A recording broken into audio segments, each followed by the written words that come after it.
ก็มาสูใหญ่เนี่ยเอาใส่ข้างในมันเนี่ยเอาโต้ขึ้นเปิ่นโป้มันคออ่ะก็ช่วยกันฟ้องเสือฟ้องช่วยกันเชื่อฟ้องเงินต้องต่างชื่อ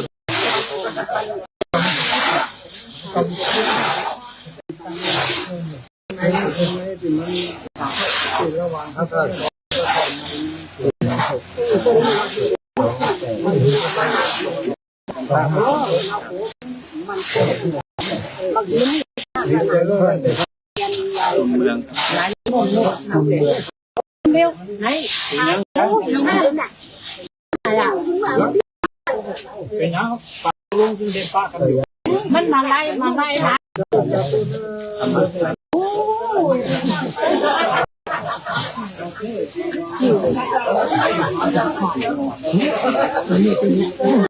อาจารย์จึงใจมุ่งอ่ะอยู่ที่กู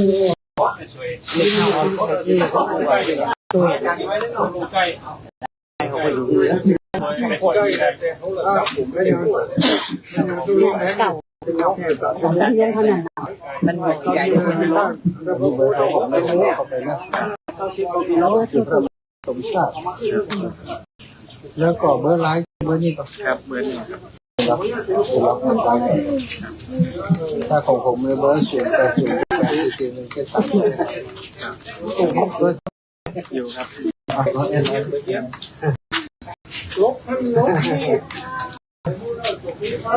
เอากับทั้งตรงว่าซีมันเป็นยังไงจะเป็นยังไงได้ดูกันว่าแม่แต่ตัวขึ้นต้องเจอกับมันทำไมโดเลยล่ะ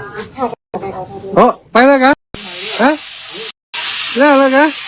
นี่ยไอ้หอบเฮกแล้วบ่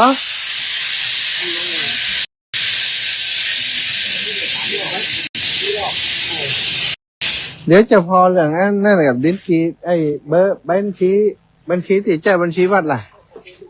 บัญชีครับบริจาคนี่บัญชีวัดนี่เนาะ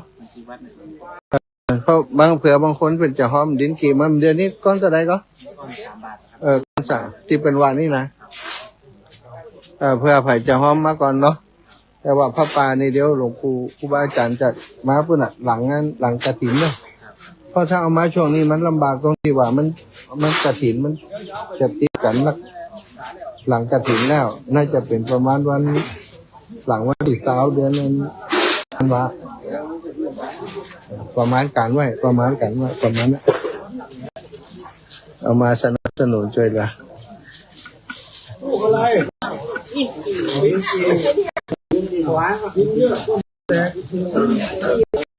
รักพังงานขึ้นสิครับพ่อกันวิทยุขึ้นสิเขาบ้านเขาเดินนี่ฟังลิงก็ได้ฟังลิงถ้า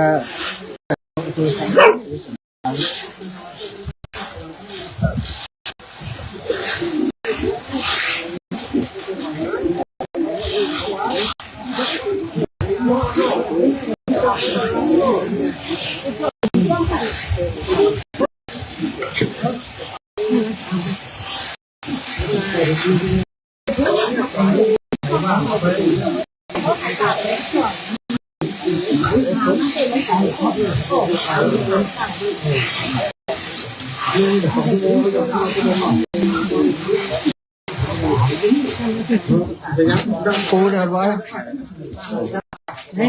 ส่งอันเลขที่บัญชีผมนะเดี๋ยวผม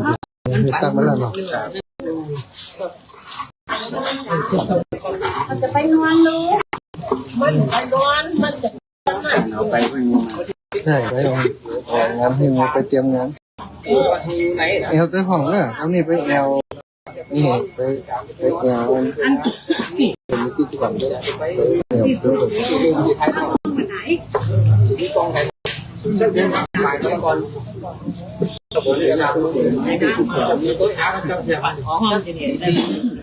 ฮะวัดเดินนะถ้วยละ1,000พร้อมนี้ถ้วยละ1,000พร้อมนี้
ไปหลายก็รอ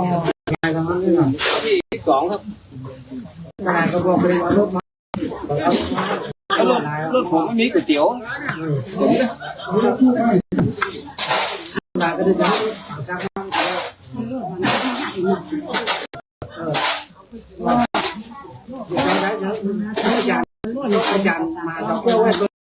หลือ2 กัน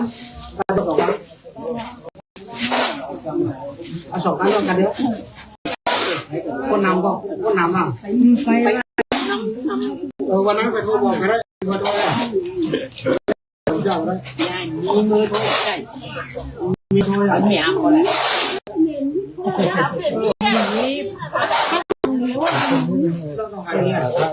น้ำเพราะว่าเขาคนนำต้องหาอาจารย์ชาติแล้วก็ชาติตัวตัวมาเลย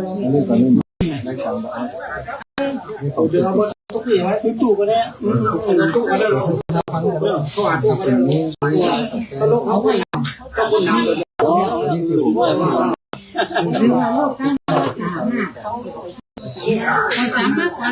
เป็นเดือนหน้าเงินที่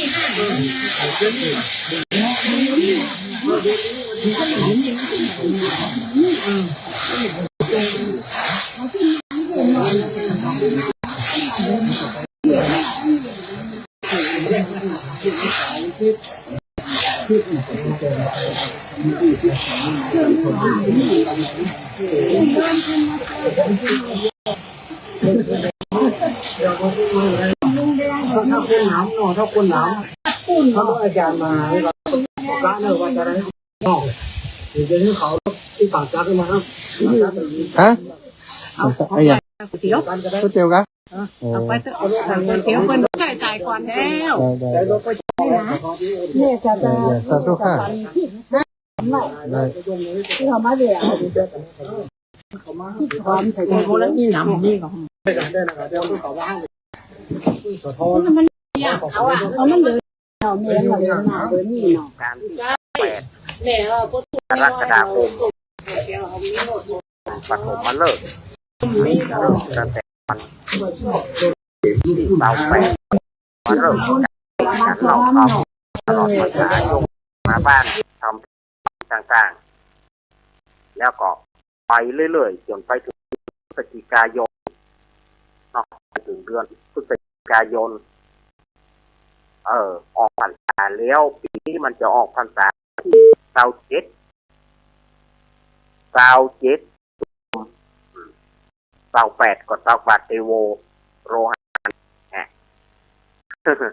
เสา8เลยพูดเสาบาทเทโวโรหานเนี่ย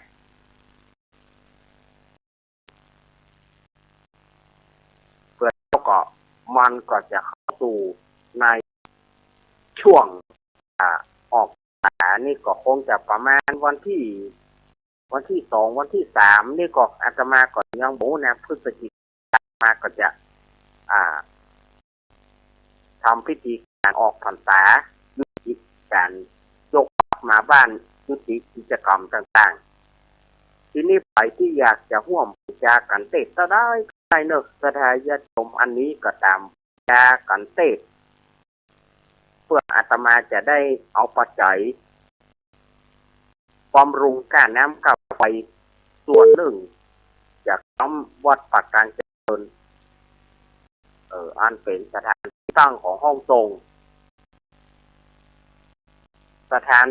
แถมที่หนึ่งก็เอาไปบำรุงที่สถานีสองฟักเอาไปจอมตองกับสถานญาติโยมจะปุจจากันเทศได้ก็ได้ว่ากันแต่ก็ขอให้ญาติโยมใส่ซองให้เรียบร้อย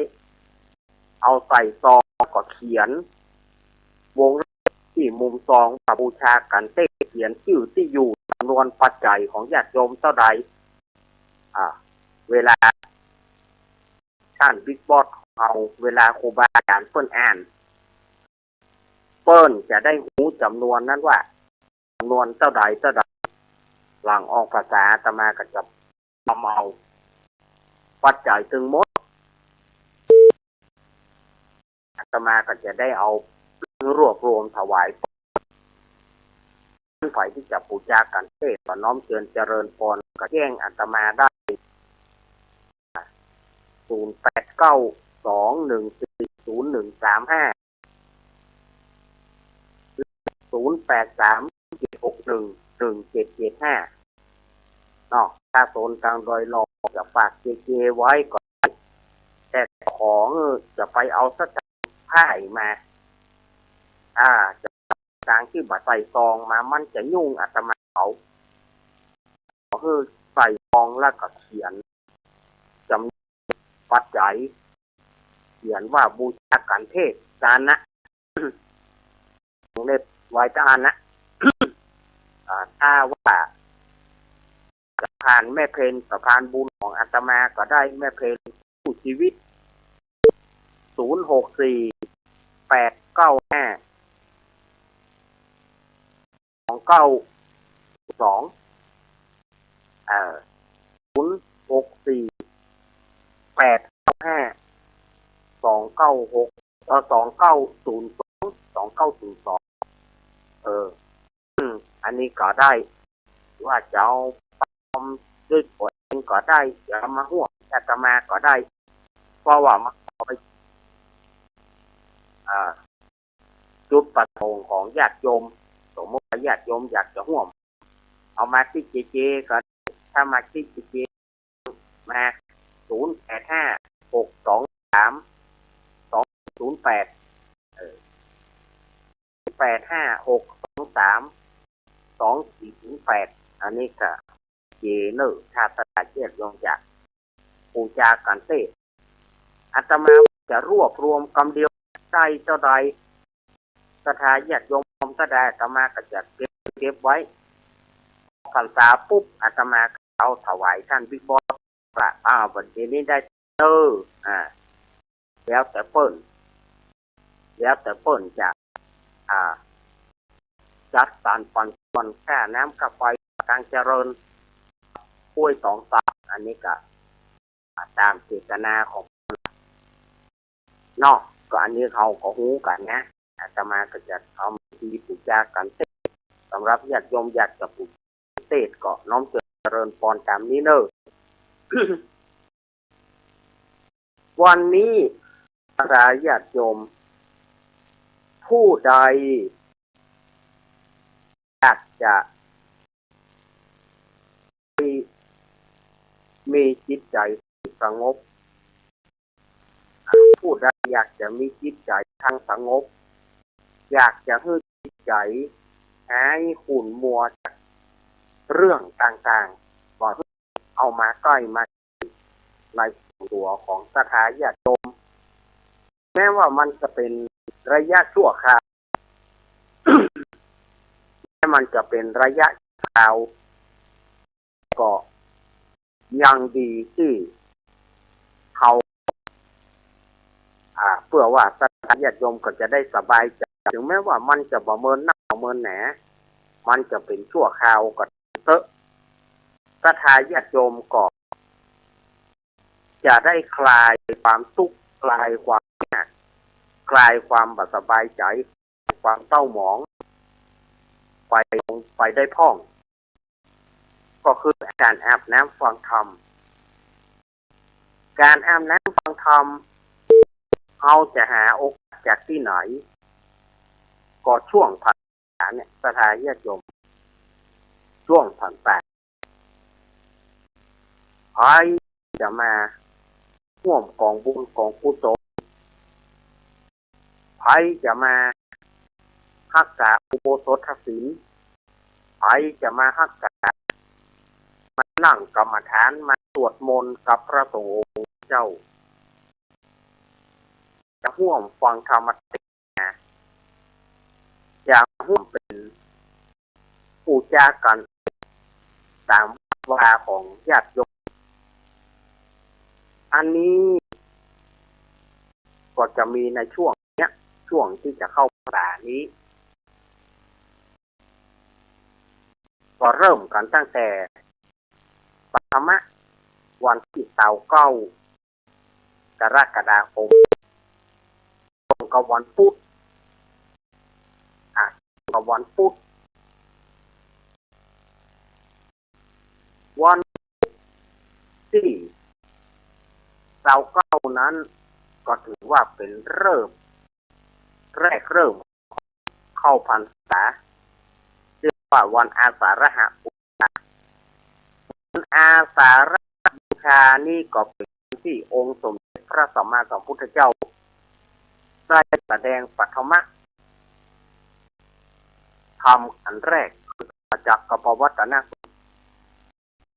แต่ปัญจวัคคีย์ทั้งห้าที่ป่าอิสิปตนะมฤคทายานในเวียงพาราณสีกรุงพาราณสีที่เขาฟังที่ทุกเจ้าพ้นสวดธรรมจักรนะเอวัมเมสุสังเอกตมายังภควาภานะสียังวิหารติเนี่ยอิสิปตเนมิทายเยตตระโขวาปัญจวัคคีย์ภิกขุมันเตสีเดียว มีการเริ่มสวดธรรมจักรกันคือสถานที่เนี้ยป่าอิสิปตนะมฤคทายวันเป็นที่แสดงธรรมกันแรกของพระพุทธเจ้าที่แสดงแก่ปัญจวัคคีย์ทั้งห้าปัญจวัคคีย์ทั้งห้านั้นก็ได้แก่พระโกณยะวัปปะพระพัทธิยะพระมหานามะและพระอัสสชิห้าตนก็ล้วนแต่เคยมาเคยเป็นพระอุปถากของพระพุทธเจ้าในช่วงที่ยังเป็นเจ้าชายสิทธัตถะยังบ่ได้ตรัสรู้คือตอนที่เจ้าชายสิทธัตถะบำเพ็ญทุกขกิริยา6 ปีเต็มๆที่บำเพ็ญทุกขกิริยาอดเข้าอดน้ำอดกั้นต่างๆเพื่อจะให้หลุดพ้นหลุดพ้นจากกิเลสทั้งหลายแต่ก็บ่เป็นผลสำเร็จบ่เป็นผลสำเร็จก็ในที่สุดเทวดาหรือว่าพญาอินทร์ก็เอาพิน3 สายมาดีดทุกฝั่งเอาพิน3 สายมาดีดแล้วก็ทุกฝั่งว่าเสียงนี้ม่วนก็เริ่มจากเอาเสียงที่แง่น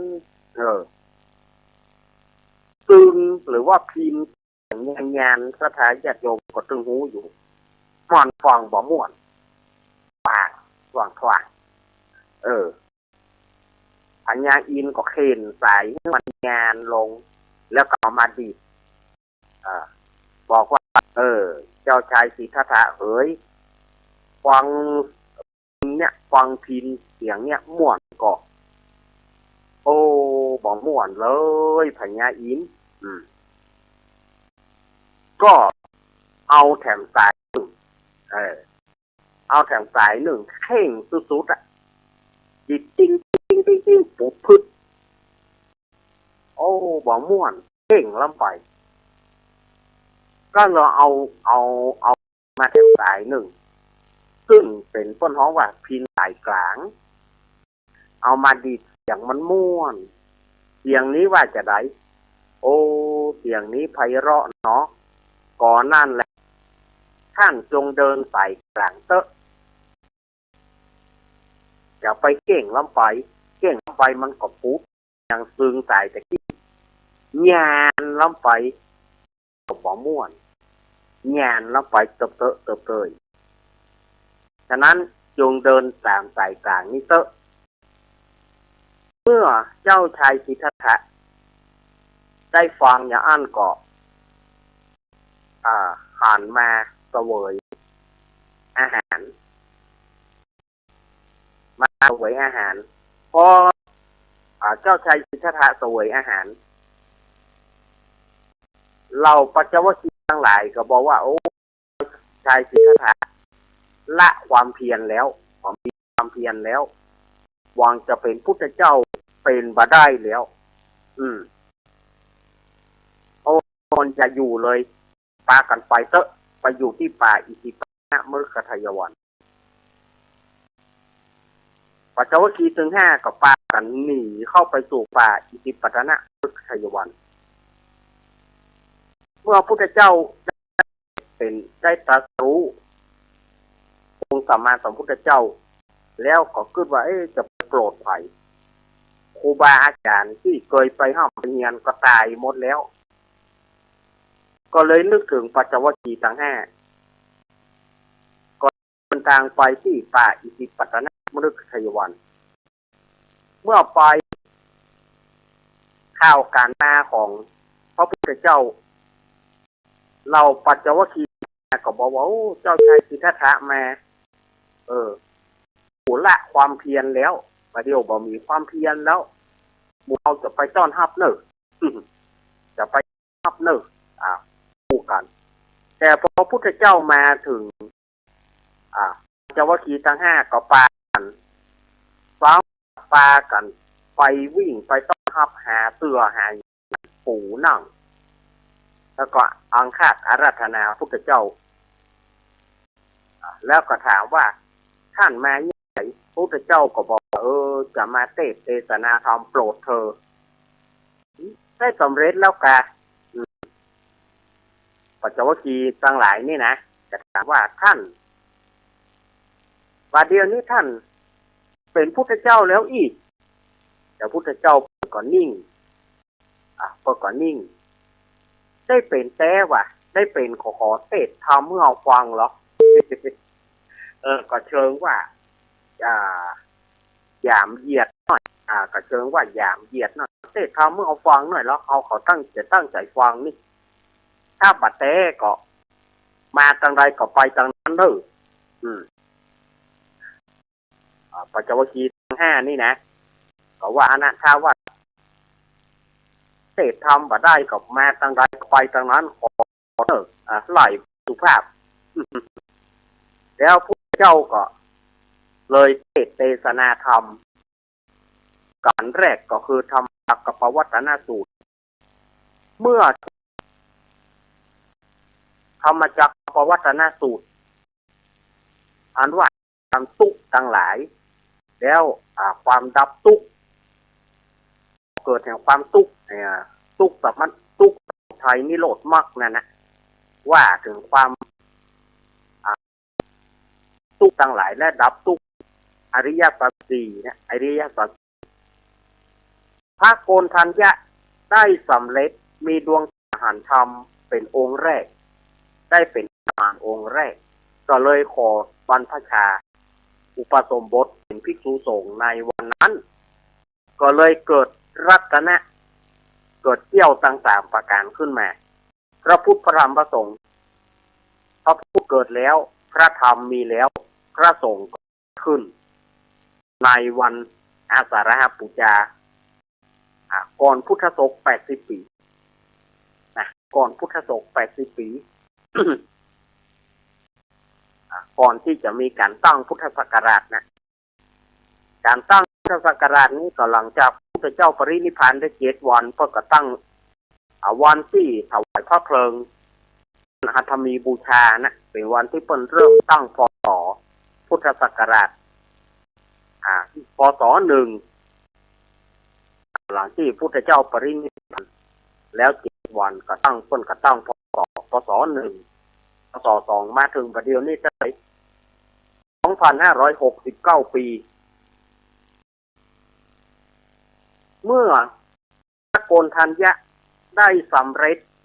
แล้วก็ได้ขอบวชแล้วพระพุทธเจ้าก็ทรงเปล่งวาจาว่าอัญญาสิวัฏโภโกณทัญโยโกณทัญญะรู้ธรรมแล้วหนอ อัญญาสิวัฏโภโกณทัญโยโกณทัญญะรู้ธรรมแล้วหนอนี่สถานญาติโยมกำนั้นก็เล่าเทวดาทั้งหลายส่งเสียงสาธุการขึ้นไปเริ่มจากชั้นภูมิเทวดาที่เฮาฟังภูนังเทวนังสัตตังสุตวานั่นน่ะ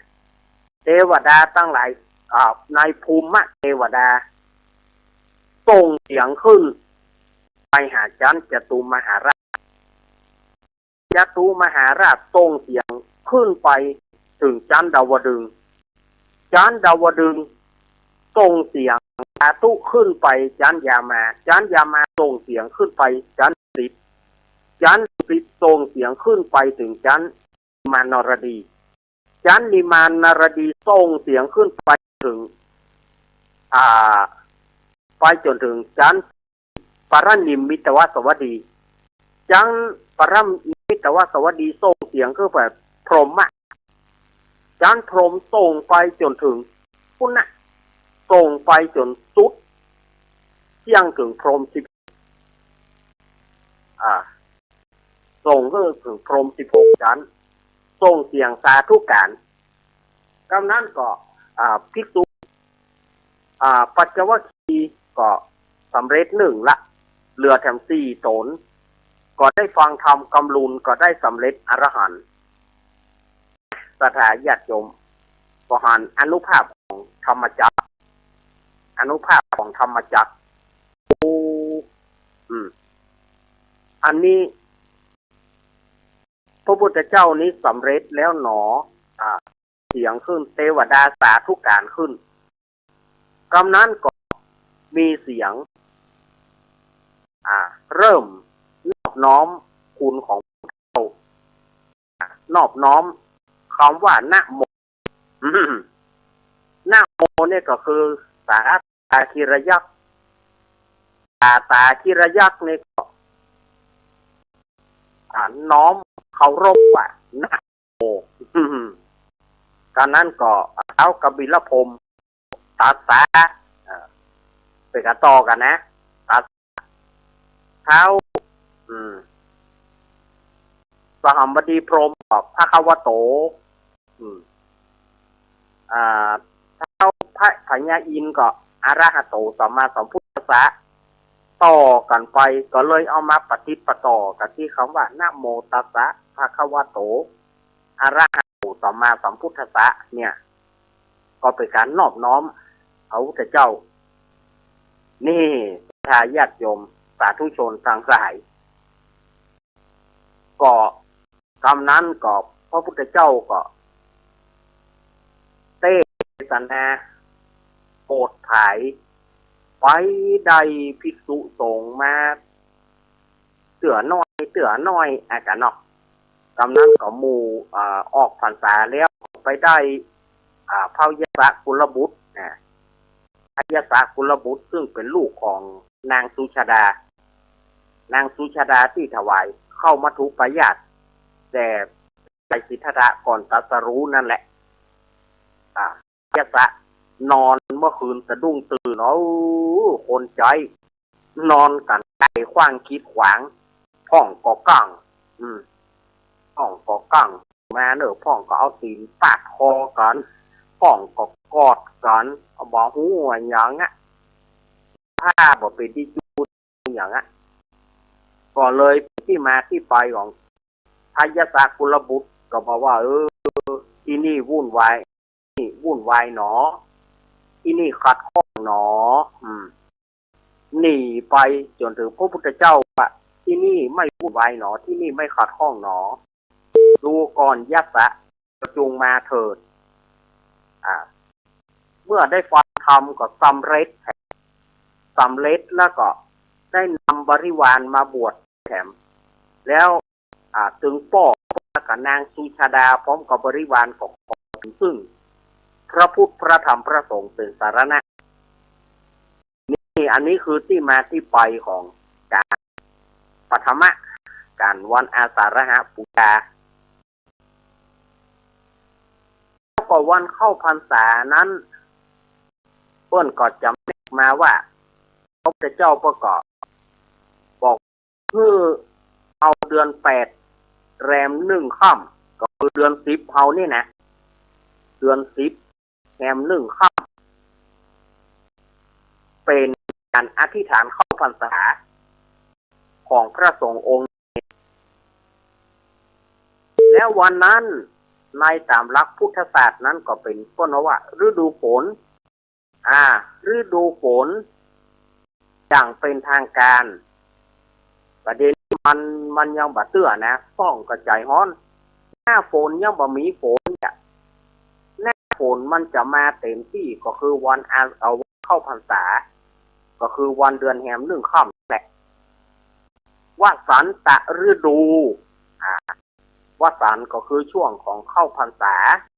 เนี่ยวสันนะวสันก็คือวสาเนี่ยเข้าพรรษาฤดูฝนจะไปสิ้นสุดเมื่อวันเดือนหยี่เปงวันเดือนหยี่เปงพอพระพุทธเจ้าเปิ้นก็จำแนกที่พรรษาหน้าและพรรษาหลังพรรษาหน้าพรรษาแรกพรรษาหน้านั้นก็คือเริ่มตั้งแต่เดือน10แรม1ค่ำไปจนถึงเดือนเขียงแรม1ค่ำอันนั้นเปิ้นของว่าพรรษาหน้าส่วนพรรษาหลังเปิ้นก็จำแนกเอาว่าเดือน11เองเดือน11เหนือนะเดือนเก้าใต้เดือน11เปงไปจนยี่เปงอันนั้นเป็นพรรษาหลังไตรมาสหลังเปิ้นเฮาว่าไตรมาสหลังอันนี้ก็คือถ้าพระจำพรรษาใครจะมาบวชมาอย่างในช่วงไตรมาสหลังต้องไปออกเอาเดือนยี่เปงปุ้นใครบ่ได้นอนวัดในช่วงไตรมาสแรก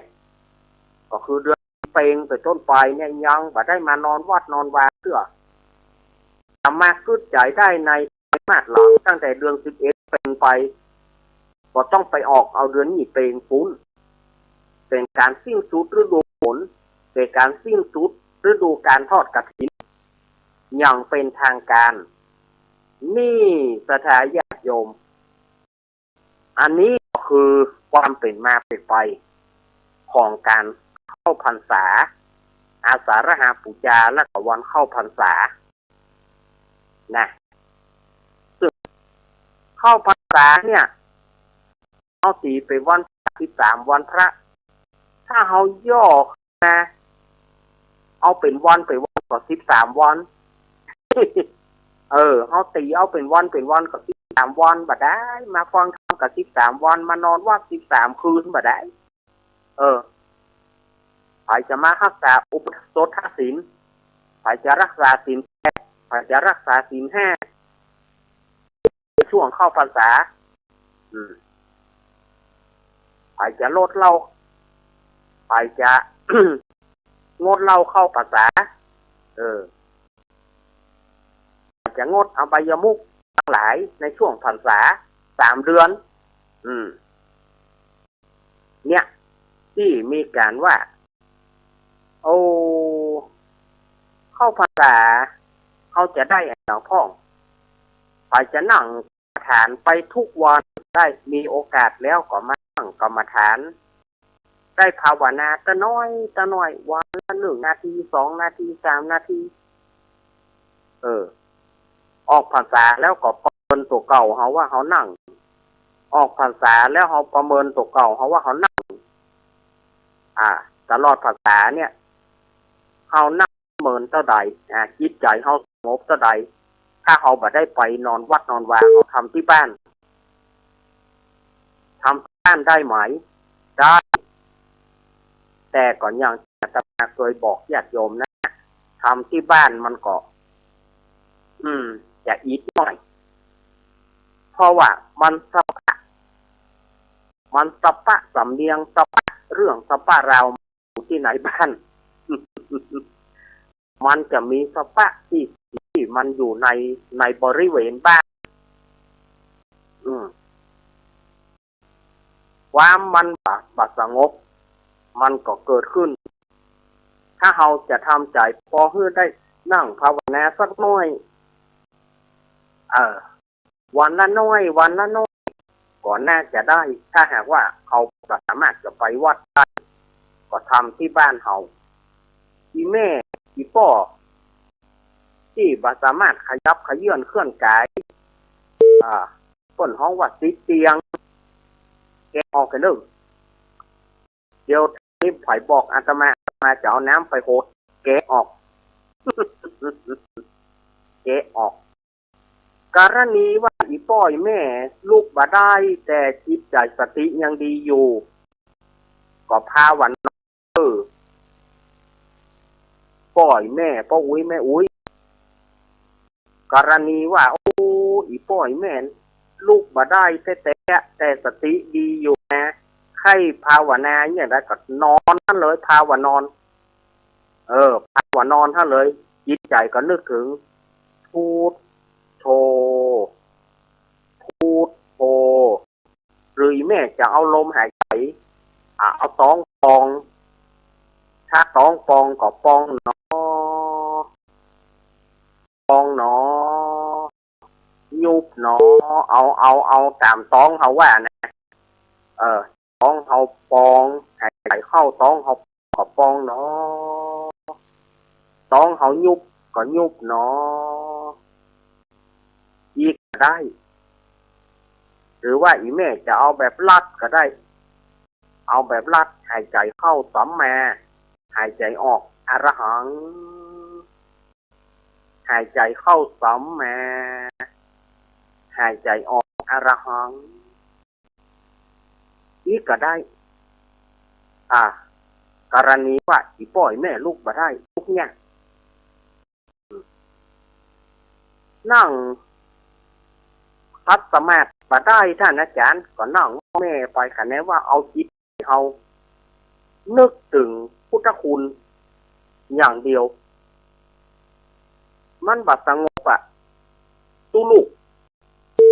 มันบัดสงบอีป้อยแม่เนี่ยใดมีบัดนับก่ออีป้อยแม่มีบัดนับประกรรมนี่นะมีพวงบัดนับก่อนนับพุทธหน่วยโทหน่วยพุทธหน่วยโทหน่วยจะวันนับลวกนับวนได้นะหน่วยหนึ่งพุทธดีดไปหน่วยหนึ่งโทก็ดีดไปแต่จะว่านับพุทโธไปมีหน่วยหนึ่งพุทธหน่วยหนึ่งโทไปเรื่อยๆหรือว่าจะแบ่งป้อยแม่ปุ้ยแม่อุ้ยจะแบ่งไว้แบ่งเป็นคำว่าพุทโธ16แบ่งเอาคำว่าธัมโม38แบ่งโค14ก็รวมเป็น100ก็คือกุลเที่ยวทั้ง3เนี่ยมี108มันเกินจากนั้นแล้วตู้ลูกถ้ามันเกินจากนั้นแล้วลูกมันเกินจากนั้นบางพวงมันมี10 ลูกแบ่งเป็นกุลพ่อกุลแม่หน่วยกุลครูบาอาจารย์หน่วยรวมกันที่หั่นเพราะบรรณับบางพวงก็จะเผื่อไว้อันนี้อาตมาก็ได้รับจากครูอาจารย์นะก็ใช่ว่าเอาอวดลวกให้ชายโยว่าไปหูที่ไหนแม้เพิ่นบอกว่าแต่ก่อนอาตมาเป็นเน้นน้อยเพราะว่าลูกไปบอกคือแบ่งเอามีบันับเนี่ยประกรรมเนี่ยแบ่งเอาพุทโธ56ธัมโม38สังโฆ14ถ้ามันมีอยู่100ก็คือแบ่งเอาพ่อแม่หน่วยหนึ่งครูบาอาจารย์หน่วยหนึ่ง ถ้ามันมี108ก็จับการถ้ามันมี109ก็เอารวบรวมพ่อแม่กับครูบาอาจารย์ไปอยู่ในหน่วยเดียวกันถ้ามันมี110ก็แบ่งพ่อแม่ครูบาอาจารย์หน่วยอันนี้ครูบาอาจารย์เปิ้นบอกไว้ว่าจำไว้นะลูกถ้าพ่อเสี่ยงชีวิตไปเมื่อใดลูกจำกรรมลูกไปสืบเน้ออาตมาก็สืบมาเขาก็มาถามเรื่องวันนับเนี่ยว่าบางพวงเกินบางคนไปตัดเสียหรือไปตัดเน้อไปตัดมันเพราะว่าเพิ่นเผื่อไว้เพิ่นเผื่อพ่อแม่กับครูบาอาจารย์สมมติมันมี111สมมติเนี่ยพวงหนึ่งมันมี110อันพระพุทธพระธรรมพระสงฆ์ถูกละ108 109ป้อ110แม่111ครูบาอาจารย์มันตึงว่าได้หรือจะไปตัดมันขว้างเนอะเพราะเพิ่นเผื่อไว้แล้วเพิ่นเผื่อไว้แล้วนะสถานญาติโยมเพิ่นเผื่อไว้ละอันนี้สมมุติว่ามันมีเกินเนี่ยเพิ่นเผื่อไว้หมดละเพิ่นคนที่แบ่งทำนะเพิ่นเผื่อไว้แล้วจะไปตัดมันเนอะก็พ่องบอกเรื่องเราไปตัดมันมีเกินน่ะตัดของประถูกนะเพิ่นเผื่อพ่อแม่ครูบาอาจารย์ไว้หมดแล้วจะไปตัดของเพิ่นเผื่อไว้แล้ว เอาละสายญาติโยมมาถึงจุดนี้เวลาอาตมาบ่ได้เปิดถ่ายเลี้ยวสายญาติโยมอู้หวนแต่หมดแหละสายญาติโยมเนอะเอาถ้าช่วงหน้าถ้าบ่มีครูบาอาจารย์มาอาตมาจะมาจัดสำรอบแต่ถ้ามีครูบาอาจารย์ก็ถวายเวลาสุมะกันไปก็จะไปลืมนะวันที่12ก็ปากันไปห้วยงูน้อยวัดโสพนารามห้วยงูน้อยวัดของโยมแม่เขาพิชัยนาแม่บุญฝันตาเหียงแน่สถานญาติโยมต่างฝังแม่ไอใจประกันก็ไปปะกันปูนไปปะกันปูนนอกวันอาทิตย์ที่2ไปปะกับปูนเนอร์ลาไปก่อนเจ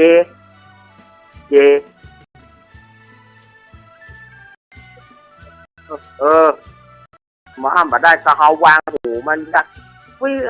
สายโทรศัพท์รูดเราไปออกวิทยุเราต้องเอิ้นมันก่อน เวลาหมดเวลาอยู่ดีมีสุขเนออาภิวาตานาสีริสานิจังวุชาปัจจายิโนยัตตาโรธรรมาวัฏันติอายุวโนสุขังปะลัง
มชั่วขอเป็นดอกบัวดอกดีใครไม่มองว่าบัวงามเด่นแต่บัวก็เป็นดอกบัวทุกวันอย่างนี้ไม่อยากเด่นดังแต่มุ่งหวังในทางเด่นดีเกิดมาเพื่อสร้างบารมีถวายชีพนี้บูชาดอกบัวดอกน้อยเฝ้าคอยคนที่ใจบุญมาออกเอื้อเกื้อกูลราคาของบุญเก็บบัวขึ้นมาเพื่อสร้างความดีและสร้างบารมีดังว่าใช้ดอกบัวนี้บูชาพระสัมมาสัมพุทธองค์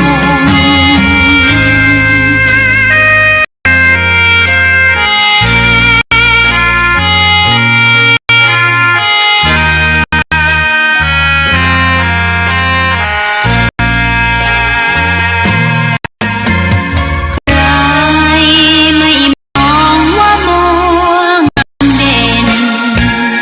แต่บัวก็เป็นดอกบัวทุกวันอย่างนี้ไม่อยากเด่นดังแต่มุ่งหวังในทางเด่นดีเกิดมาเพื่อสร้างบารมีถวายชีพนี้บูชา บัวดอกน้อยเฝ้าคอยคนที่ใจบุญมาออกเอื้อเกื้อกูลรู้ค่าของบุญเก็บบัวขึ้นมาเพื่อสร้างความดีและสร้างบารมีดังว่าใช้ดอกบัวนี้บูชาพระสัมมาสัมพุทธ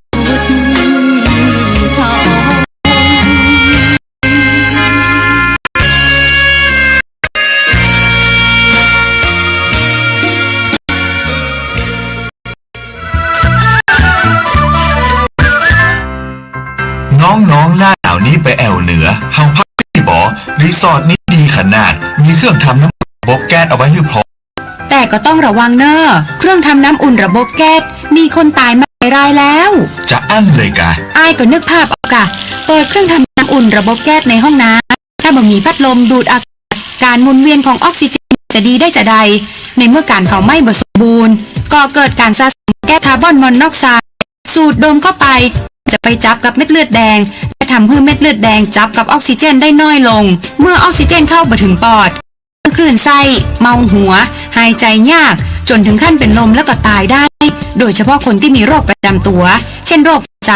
โรคเลือดจางหอบหืดทุงโป่งพอง โรคความดันสูง ซึ่งจะมีโอกาสสูงกว่าคนอื่น น่ากลัวขนาดเนาะ ก็บ่ถึงขนาดนั้น ถ้าหากรู้วิธี คือถ้าอาบน้ำด้วยเครื่องทำน้ำอุ่นระบบแก๊สบดีอาบเกิน10 นาที จะต้องเปิดพัดลมระบายอากาศ หรือเพื่ออากาศถ่ายเทได้ดี อันนี้ก็ช่วยได้นัก ถ้าหมู่เฮาแค่หูข้อมูลเพิ่มเติมโทรสอบถามได้ที่กลุ่มสื่อสารความเสี่ยง และพัฒนาพฤติกรรมสุขภาพสำนักงานป้องกันควบคุมโรคที่1เชียงใหม่ 053-140-774-6 หรือสายด่วน1422 จนเครียดกินเหล้าจนเครียด กินเหล้า จนเครียด กินเหล้า จนเครียด กินเหล้าจนเครียดกินเหล้า จน เครียดกินเหล้าก็เลยยิ่ง จน ก็เลิกสิเหล้าอ่ะ จนเครียด เลิกเหล้าเลิกจนต้นข้าพรรษานี้ 053-140-774-6 หรือสายด่วน1422 จน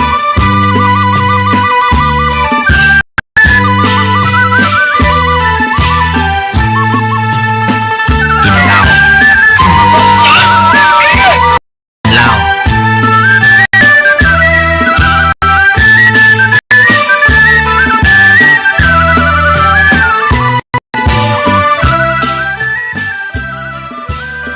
นิมนต์ครูบาลักต่อเข้ามาได้เลยครับ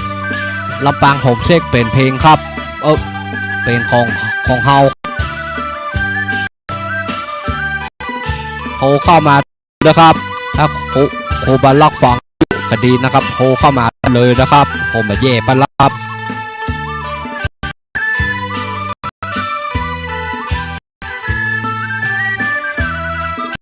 ครูบาลักฟังพิยุนี่ก็ดีฟังบอกหูเนาะโทรเข้ามาได้เลยเด้อ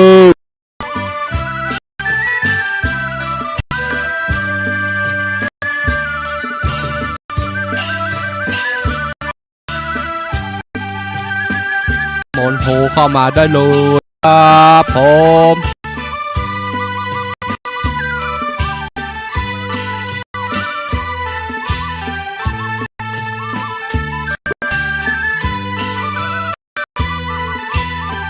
นิมนต์ได้เลยครับเอาแล้วสถาญาติโยมสาธุชนทั้งหลายมาแถมกอมมาหนึ่ง มาแถมกอมแล้วมาแถมรอบที่สองก็ถือว่า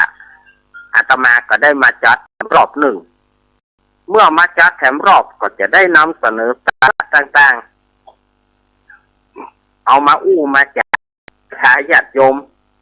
ในช่วงเข้าพรรษานี้จะเป็นรางวัลสำหรับสายญาติโยมจะเป็นความรู้ของญาติโยมที่จะไปประพฤติวัดปฏิบัติธรรมกันในช่วงพรรษามาก็เอาสิ่งละอันพันละน้อยก่อนที่จะทางสายเอามามาจากสถาญาติโยมเขาได้ฟังกันว่าอันเนี้ยเนอะอีพ่ออีแม่จะบอกเพื่อนนะการฟังลูกหลานไม่ใช่ว่าลูกหลานจะอวดหูอวดลวกไม่ใช่ลูกหลานที่จะมาอวดหูเอากำกำจาเนี่ยเอามาว่าโดยใช่เหตุปัจจัยอาตมาภาพก็เอามาจากครูบาอาจารย์ที่เปิ่นได้สั่งสอนกรรมที่คนเฒ่าคนแก่เปิ่นบอกไว้พ่องกรรมครูบาอาจารย์สมัยก่อนๆมาเปิ่นก็เอามาบอกมากล่าวกันอาตมาก็เอามาสืบแล้วเป็นการถ่ายทอดต่อจากเขาเข้าสู่คนรุ่นหลังเปิ่นจะได้มีโอกาสได้ฟังกันนี่แต่ที่อาตมาถึงเรื่องบรรนับเนาะ เอามากันเรื่องบรรนับบางท่านบางคนก็บอกว่าตู้ลูกเขยลูกเนนเขยพงอีป่อมันบัดถึง108ไม่ใหญ่มันมี106มันหล่นไปไหนหูเอาขว้างเนี่ยถ้ามันมีแค่106บัดถ้าใจ เอาขว้างเหี้ยใหม่เตอะเอามันบ่ครบก็จะเอาไว้อย่างบ่ครบเหี้ยซื้อใหม่คือมันครบมันจะได้เรียงกับไปคูณ108อย่างไปได้ยังไงมันบัดใจของเปิ้นทำจากไม้จันก็ดีไม้พยุนก็ดีเปิ้นทำจากแก่นไม้ไปเอาดินน้ำมันไปเสริมไม่ไปใจเย็นมันก็ผสมบูรณ์แบบมันก็เหมือนโคนเฮามือมี5 นิ้วแล้วมันกูดไปเอาผ้าเข้าปานนั่นน่ะมันก็บัดเต็ม100ฉะนั้นถ้าหากว่ามันมีบัดถึง108บัดถ้าใจไปซื้อแถมใหม่เอาหน้าควายเสียเพราะมันผสมบูรณ์แบบลูกถ้ามันเกินไปรอลูกเน้นมันเกินไปก็อาตมาถึงว่าถ้ามันเกินไปเปิ้นเผื่อพ่อแม่ครูบาอาจารย์อยู่ในหั่นสมมติว่ามันมี109กับพ่อแม่กับครูบาอาจารย์อยู่หน่วยเดียวกันหน่วยที่109มันมี110ก็เอาพ่อแม่อยู่หน่วยครูบาอาจารย์อยู่หน่วยอันอย่างอีสมมติมันมี111พ่อหน่วยแม่หน่วยครูบาอาจารย์หน่วยนี่ มันเกินไม่เป็นมันเกินบ่เป็นอย่างถ้ามันบาดจับมันมีบาดถึงมันมีแค่150หรือว่า106จะไปเอาไว้มันก็ไปเสนียดจะไล่กับบ้านกับจองฝั่งเตอะแล้วไปซื้อใหม่ซื้อใหม่คือมันครบหรือว่ามันเกินไปว่าเป็นอย่างอันนี้สถาญาติโยมถามกันมานักถามกันมาหนาว่าอย่างอี้มันอย่างอี้อาตมาก็บอกคือกับสถาญาติโยมไปอย่างอี้เขากำหนดลมหายใจเนี่ยลูกเนนเหยอีป้อยแม่จะอย่างใดอีป้อยแม่ใครเอายุบหนอปองหนอใจป้อยแม่ลมหายใจป้อยแม่มันปะได้นี่อย่างปะได้ปะแกวนเขาก็ฝึกเอาก็การฝึกมันก็ง่ายถ้าญาติโยมก็เอาลมหายใจเข้าลมหายใจเข้าฮึดอย่างมันก็ลมหายใจเข้าฮึดต้องเขาปองลุย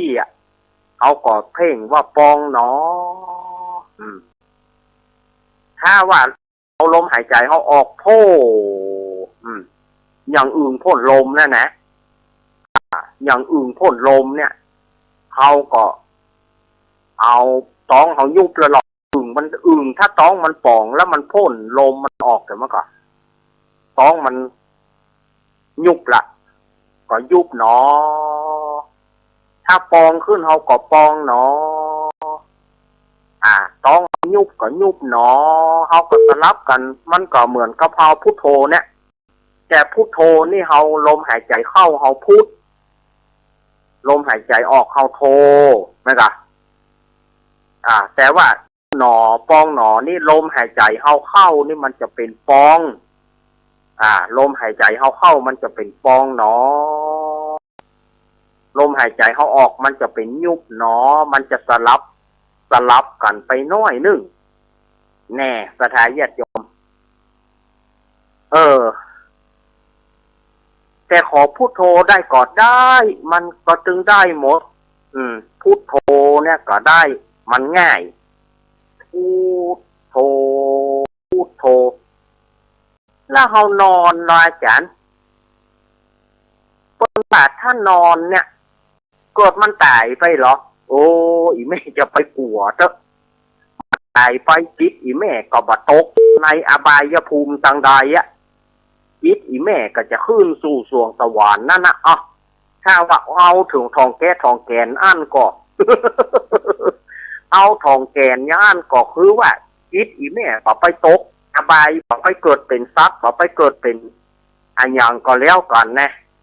ถ้านึกพุทโธอยู่ตลอดเวลาในอีแม่อีป่อยแม่เฮ้ยนอกตายเนี่ย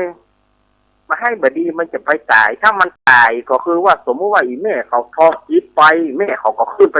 สวรรค์ชั้นฟ้าแล้วจิตเขาบ่ต้องไปเกิดในอบายจิตบ่ต้องไปเกิดในเป็นสัตว์เดรัจฉานเป็นเปรตอสุรกายอันใดเนี่ยคือนึกพุทโธไว้อย่างเดียวนึกพุทโธไว้อย่างเดียวพุทโธพุทนอนไปรับไปมันตื่นมาเขาก็พอใจตื่นมาอยู่รู้ตื่นมาอยู่รู้นี่เนี่ยเขาก็แช่มชื่นใจหรอกเขาก็สบายใจหรอกเอาตื่นมาสถาญาติโยมตนทั้งหลายเอาอย่างเอี้ยไม่ต้องไปว่าต้องไปคิดอะไรอย่างคือเนี่ยอย่างที่เปิ้ลถึงสอนพุทโธนั้นคือให้จิตเขากำหนดอยู่กับพุทธอยู่กับพระพุทธเจ้าเนี่ยเอาพุทธเจ้าไปที่จังที่เปิ่งคือเอาพุทธเจ้าไปที่เปิ่งอย่างเดียวจิตเขาจะได้บริสุทธิ์จิตเขาจะได้ไปเกิดที่ดีห้ามไปแวกน้อยเดียวนะห้ามไปแวกน้อยเดียวนะไปได้ยินเสียงหมามันมาเห่าห้ามไปติมันนะ บางคนป่วยแล้วได้ยินเสียงหมาเห่าอย่างนี้นะว่าได้สกรรมเนี่ยจิตวิญญาณในเฮือกสุดท้ายเนี่ยมันจะไปเข้าถ้ามันแมนลูกจะไปเข้าต้องหมาทันทีสถานญาติโยมอันนี้สุมาเนอะเรื่องมันมีอยู่แม่ชีแดงที่ไปอยู่วัดอัมพวันกับหลวงพ่อจรัญน่ะเนาะแม่ชีแดงเนี่ยขนาดว่าป่วยพอจะตายแล้วนะระหว่างที่จะทอดจิตเนี่ยสุมาตัวหมาแม่มานมันเจ็บท้อง หมาแม่มานมันเจ็บท้องต้องไปตัดที่อันแม่ชีนอนอยู่หั่นพอดีตัดที่ปืนศาลาที่แม่ชีนอนอยู่พอดีมันเจ็บท้องมันก็ข้างเนาะจังว่าน้อยเดียวเนี่ยแม่ชีนะก็มันจะมาเดือดหาป่อมันอย่างก็ มันจะมาเดือดหาป่อมึงอย่างนี้ก็มาตัวเนี้ยแล้วก็ทอดจิตไปทอดจิตไปปรากฏว่าไปเข้าท้องหมาไปเกิดเป็นลูกหมาตัวนั้นเนี่ยสถานเพียงน้อยเดียวนะน้อยเดียวเนี่ยนะจิตเฮาเวลาที่อีป่ออีแม่สบายอย่างกระจ่างถ้าว่าเฮานึกพุทโธได้นึกไปเถอะห้ามจิตเฮาห้ามวันไหวได้ยินเสียงอันอย่างกระจ่างอย่าไปเอาจิตไปยึดกับมันถ้าเพียงว่าเอาจิตไปคล้องกับมันหน่อยหนึ่งกับเดียวจิตเฮาจะไปที่บัดนี้ละเพิ่นก็จึงมีการสอนพุทโธขึ้นมาพุทโธเพื่อเอาจิตเฮาจ่อจำลงอยู่ที่หั่นเจ้ามัทกุณดารีพ่อเปิ้นเป็นเศรษฐีนะเจ้ามัทกุณดารีเนี่ยพ่อเป็นเศรษฐีมีเงินแต่ว่าพอลูกป่วยแล้วเนี่ยหัวได้เสี่ยงเงินจะไปหาหมอก็เสี่ยงเงินก็เลยไปถามสูตรยาหมอว่าขอป้อหมอขอบอกสูตรยาเถอะข้าจะเอาไปยาลูกข้าหมอก็บอกว่าข้าขอไปพอกำได้ก่อนข้าจะรักษาตามขั้นตอนนี้ก็แล้วต้องเสี่ยงต่างมันก็เสี่ยงท้องมันก็กะคูกะบาคูกะธรรมเนียมตามธรรมเนียมของมันก็ต้องเสี่ยงท้อง มันบ่มีตามธรรมเนียมมันไปได้มันก็ต้องมีตามธรรมเนียมพ้องกะเศรษฐีคนนี้ก็ถ้าเสี่ยงต่างเบาพ่อหมอขอบอกสูตรยาให้ข้าจะไปเจาะหาแล้วอย่ามาผสมเอาเพื่อลูกข้ากินตัวบาจ้หมอน่ะสลายญาติโยมตัวบาจ้หมอแล้วจะไปผสมยาหมอก็บอกว่าก็ข้าคิดคือถูกแล้วนะข้าขอคิดคือถูกแล้วข้าขอพอก่อนเนาะไปพอถ้ามันโลกมันอย่างไรข้าก็จะคิดถูกที่สุดข้าบ่อยากเสี่ยงต่างข้าบ่อยากเสี่ยงต่างพอป้อหมอบอกยาให้กำเตอะบอกมาเตอะหมอก็บอกว่าถ้าว่าเศรษฐีบ่ฮื้อข้าขอไปกินข้าวคาบหนึ่งข้าขอไปกินข้าวคาบหนึ่งมาได้ยังไงข้าวนี่แมงกุ้มกะข้าเมียข้าลูกข้าหมอจะไปกินข้าวบ้านข้าก็เปลืองกะปะ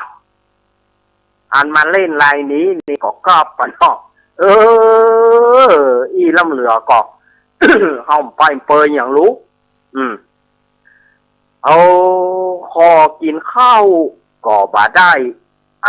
จะขี้ไปอย่างก็ลูกตัวเพิ่นรักษาลูกตัวเนาะเงินตัวก็มีกินวันนี้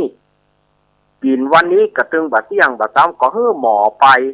หมอจะคิดกล้าก็บ่ฮื้อหมอจะขอกินข้าวคาบหนึ่งก็บ่ฮื้อบอกมาเถอะ ข้าจะไปผสมยาข้าจะเอายาไปผสมคนเดียวจะไปผสมสูตรคนเดียวบอกสูตรมา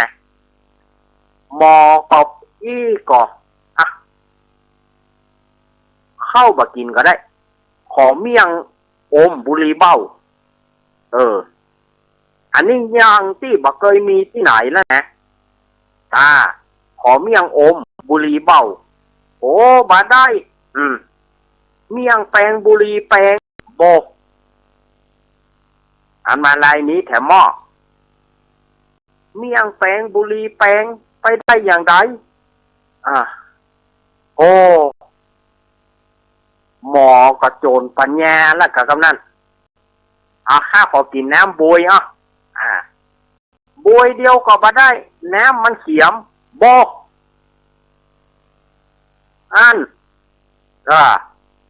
บวยหนึ่งก็มาได้น้ำมันเขียมจะมากินน้ำข้าได้ไดก็ขอหมอกกินจิ๊บเดียวหมอนี่กระใจได้ใจดีนะเนาะก็ขอหมอกจิ๊บเดียวจิ๊บก็มาได้มันเปลืองน้ำค่ะบอกสูตรมาเถอะถ้าจะไปปรุงยาคนเดียวค่ะหมอมาก็เลยบอกสูตรเอาอย่างนี้เนอะกับบอกสูตรเรื่องอย่างจรรยาบรรณของหมอเปิ้นจะไปบอกขึ้นไรอันนี้สูตรก็เอาขี้หมูมาตาขี้หมาเอาขี้หมามาตาขี้ไก่เอาไปผสมกันนี่เออมันกินเนี่ยแกความใจขึ้นลูกความใจนี่หมอมันก็บอกกันเนี่ยเอาขี้หมูไปผสมขี้หมาเอาขี้กาไปผสมขี้ไก่มันก็เอาผสมยาหมอใช่กะโอ้ข้าจะเอาลูกอยู่ในห้องหัวเปิ้นเอียวหาเนี่ยเอาเจ้ามัทะกุณดาลีแหมเจ้ามัทะกุณดาลีนี่นะไปนอนระเบียงไปนอนระเบียงเดี๋ยวขอจะไม่เอียวล่ำเหลือก็ตายเตอะล่ำเหลือก็เนาะ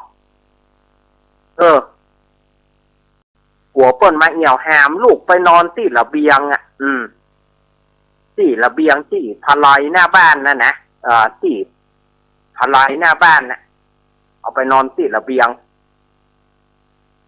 ตะวันส่องตามากๆเนาะยามนั้นพระพุทธเจ้าเปิ้นถามว่าเจ้ามัทกุณดารีอยู่ในข่ายเปิ้นก็เลยไปบิณฑบาตแล้วก็ไปเปล่งรัศมีเพื่อเจ้ามัทกุณดารีเจ้ามัทกุณดารีได้หันพระพุทธเจ้าบ่เคยหันกำเสือกเจ้ามัทกุณดารีเนี่ยก็เลยตั้งจิตพระพุทธเจ้าก็เลยกำหนดจิตว่าพุทโธ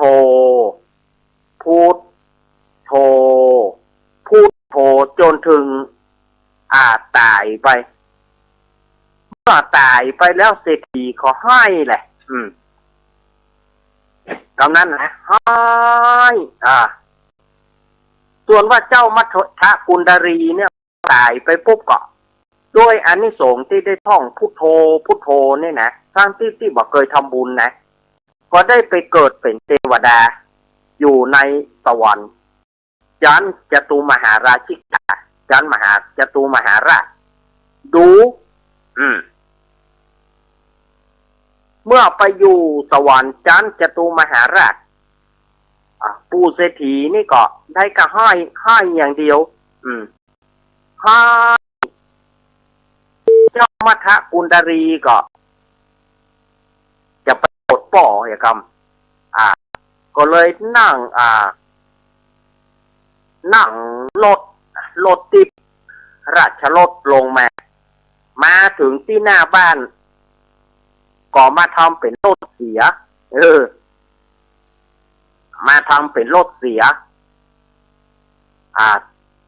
ก็เลยไปขอพ่อเศรษฐีว่าพ่อรถเฮาเสียนะอีพ่อมีไอ้อย่างเปลี่ยนโอ้บ่มีรถมาเสียก่อนที่จะมาเนี่ยบ่แปลงนี่ล่ะก่อนที่มันจะมาเนี่ยบ่แปลงบัดเดี๋ยวนี้รถเสียจะต้องเอาอย่างพ่องล้อมันเสียบ่มีอย่างสักอย่างบ่ ก็มีล้อเปลี่ยนนี่แหละแล้วรถมึงเนี่ยจะเอาล้ออย่างเปลี่ยนก็ล้อรถเฮานี่แน่มันต้องเอาล้อพระอาทิตย์กับล้อพระจันทร์ก่อนต้องเอาล้อพระอาทิตย์กับล้อพระจันทร์ก่อนมาใส่มันถึงจะไปได้อู้สิถีก็กำอู้ของคนบรรลวกกระบะกำอู้คนแง่วกระบะงานลำเหลือก็มันไปมีที่ไหนไผที่จะเอาล้อพระอาทิตย์กับล้อพระจันทร์ไผบอกขึ้นมึง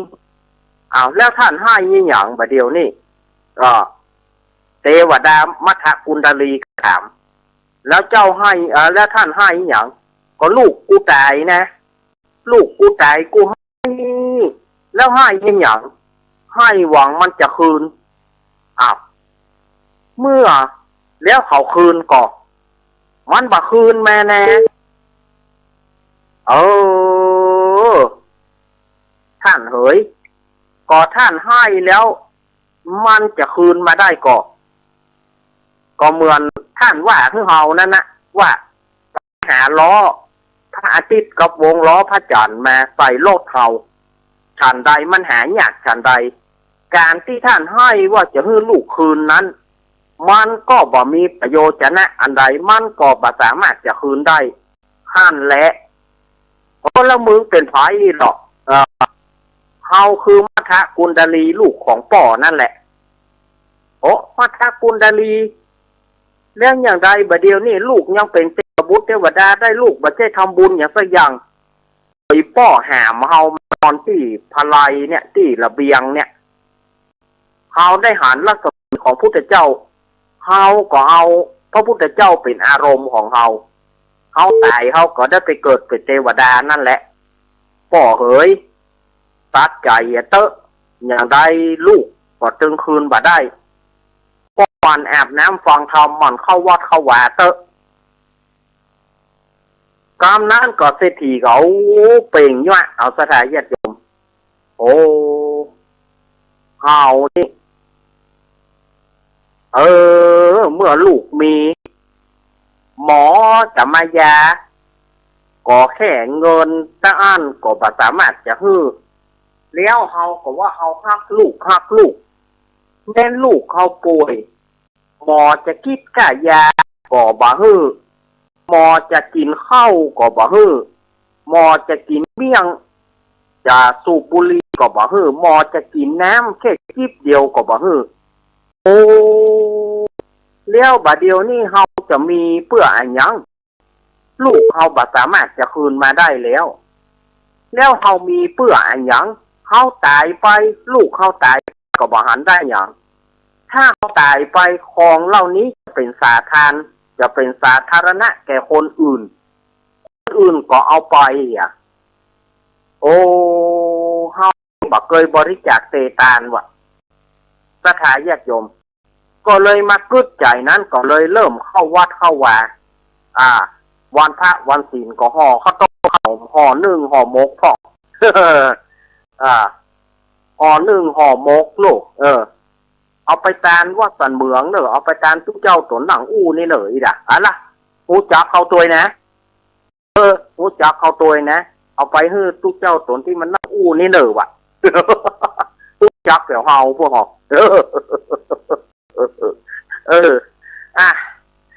เริ่มเข้าวัดเข้าป่า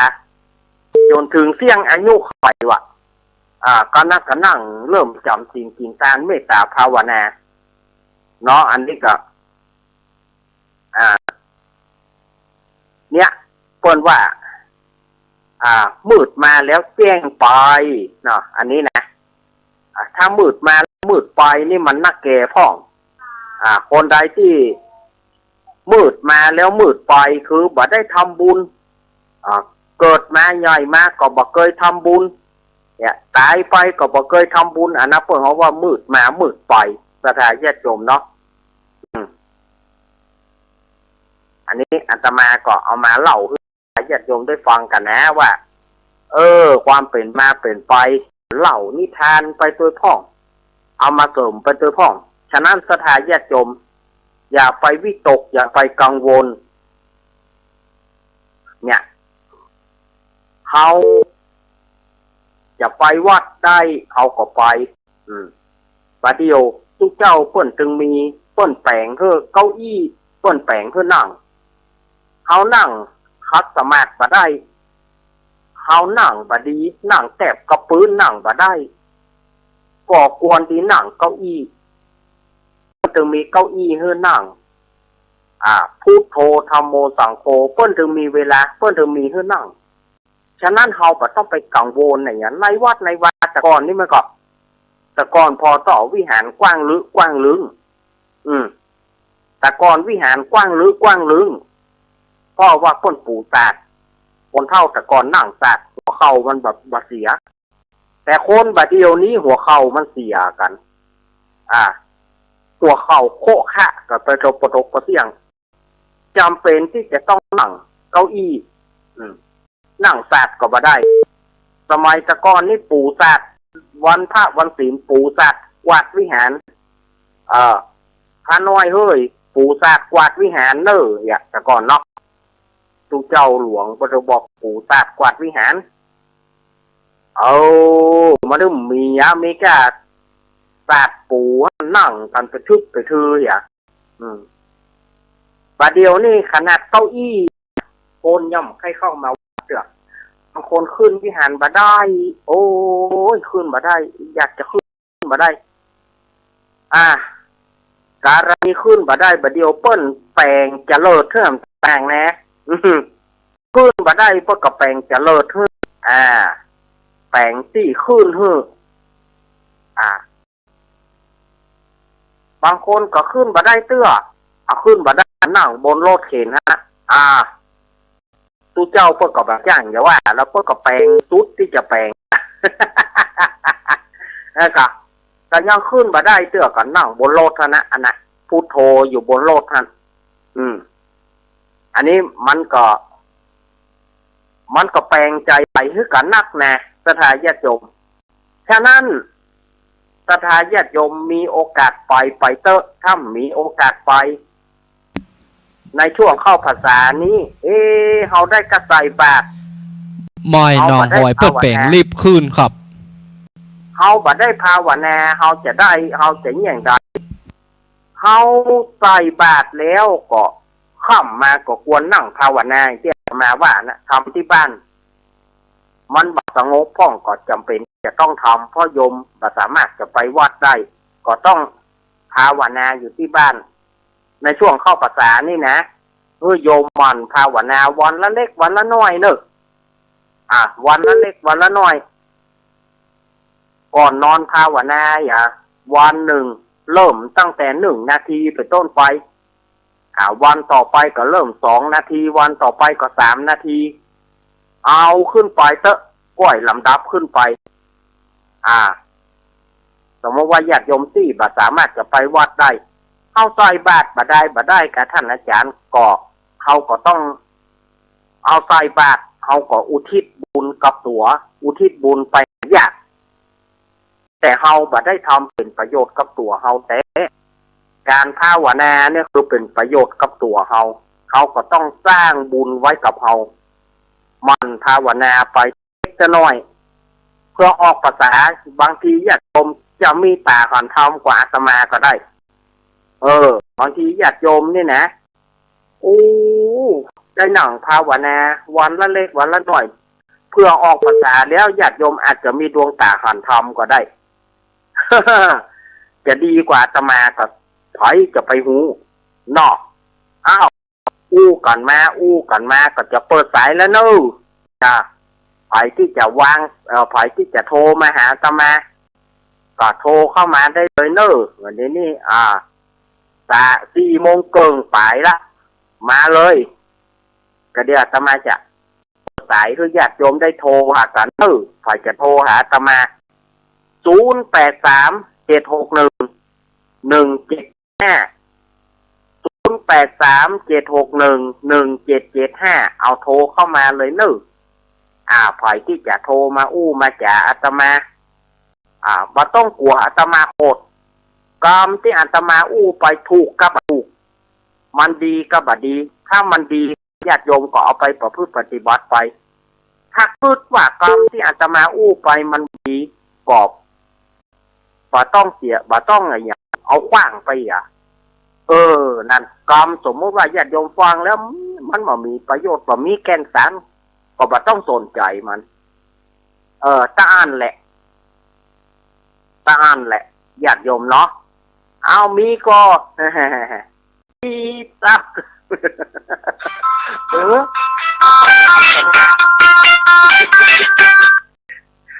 เจริญพรไว้ขาเจ้าแม่สมบูรณ์เจ้า แม่สมบูรณ์บ้านไร่ศรีราทองก็เข้าสายแล้วเนาะเอาไปวัดมาได้เอาขนาดฟ้าวัดก่อนนั้นนะกะก่อนสีฟ้าวันนะเอาไว้ขายก่อนเนาะไว้ขายก่อนแล้วก็แม่ไปกินไปขายน้ำนาวัดในอยากให้โหเข้ามาได้เด้อโอ้เข้ามาหาวันนี้โบบาลักก็ได้ด้วยครับแม่ก็กะไว้กะเนอแม่ก็กะเอาเนอ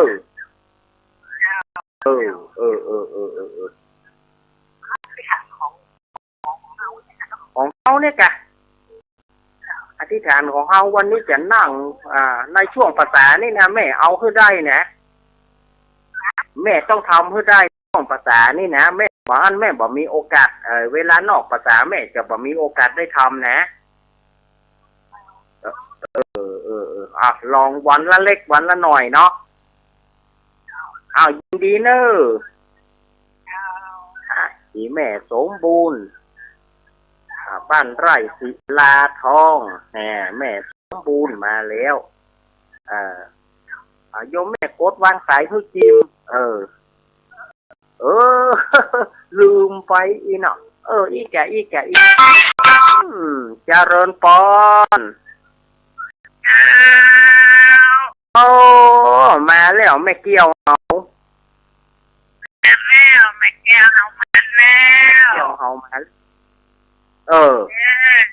คิดถึงลูกเมน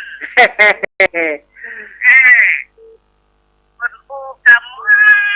ทับคนหวนแม่ไปกินโหเข้ามาก็ได้นะครับโหเข้ามาเปิด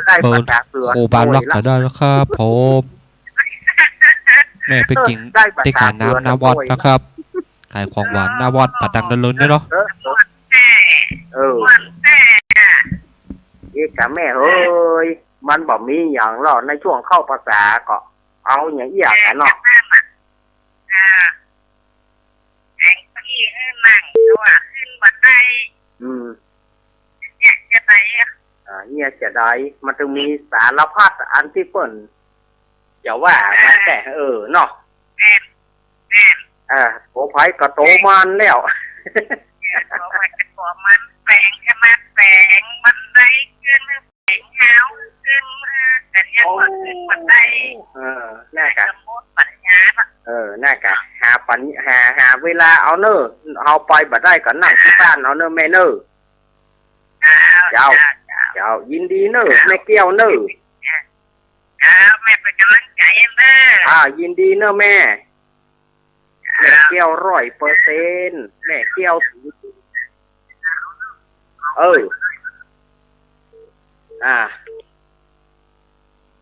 สายตะกี้ที่ไหนแม่08376117750837611775เนาะสถานญาติโยมมาก็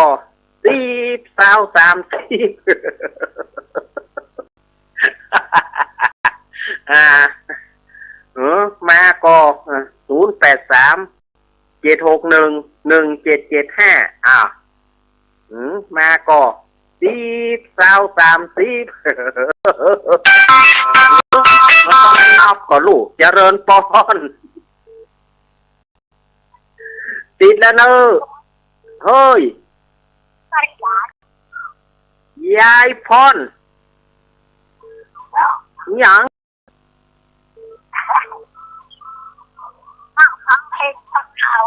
นั่งฟังเพลงฟังข่าวตัว เอ้าอันใดก็ดีอ้าวยายพรนี่นะอันเราเหลือก็แวดสวยกับยายพร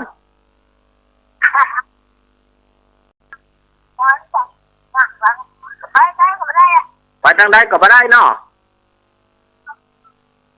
เปิดที่เครื่องเนี่ยบัดเดี๋ยวเนี่ยเครื่องเดียวเอาแวดไปเนาะเออ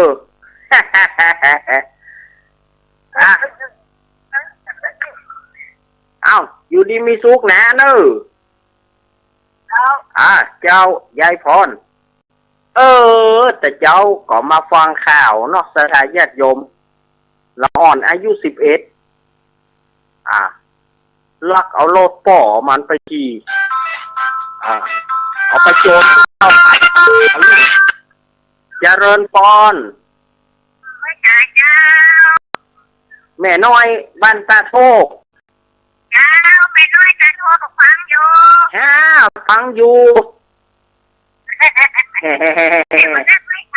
แม่ก็ฟังอยู่ฟังอยู่ปีนี้เฮ้อมันสมาธิเนอในภาษานี่นะ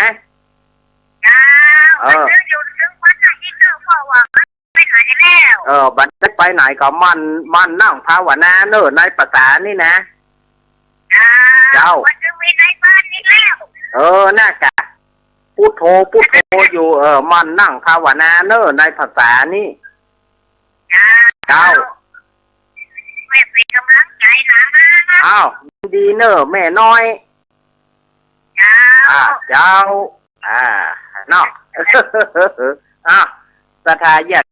เข้ามา0837611775ปีนี้จวนเฮ้อผู้สูงอายุเฮ้อได้ภาวนามันนั่งสมาธิคนละเล็กคนละน้อยเนอปีนี้นะอีแม่จะนั่งได้เท่าใดอีแม่ปวดขาหนูย่อมบัดนั่งเจ้าปวดขาแล้วนะย่ำตันนั่งเจ้าปวดขาแล้วก็ต้องเอาให้ได้วันหนึ่งให้มันได้สัก1 นาที2 นาทีเอาให้มันได้ซะหน่อยมันยังบ่ได้ก็นอนลงแม่ไปกิ่งนะโทรขับนอนนั่นนาวัดโทรเข้ามาได้เลยครับผมแล้วนึกใจพุทโธเอาเด้อ0837611775โทรเข้ามาเนอะสถาญาติโยมใครที่จะโทรหาอาตมาภาพนะโทรเข้ามาถ้าบ่เข้าใจอันใดถามได้อาตมาจะตอบให้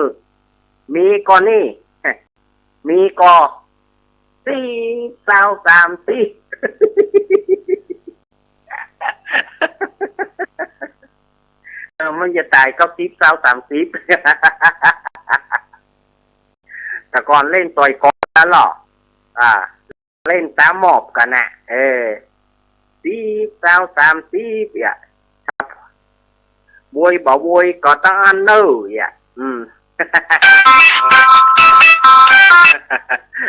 เจริญพรเจ้าภาษาเจ้าลุงเล็กเจ้าแม่พิสมัย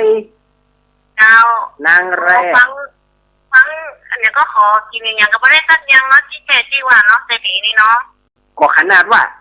ลูกนอนในห้องกลัวเปิดมาเอี่ยวแล้วเอาลูกไปวางไว้ระเบียงโอ้ยน่าแม่เท่าไหร่อย่างนี้แต่ว่าปอนี่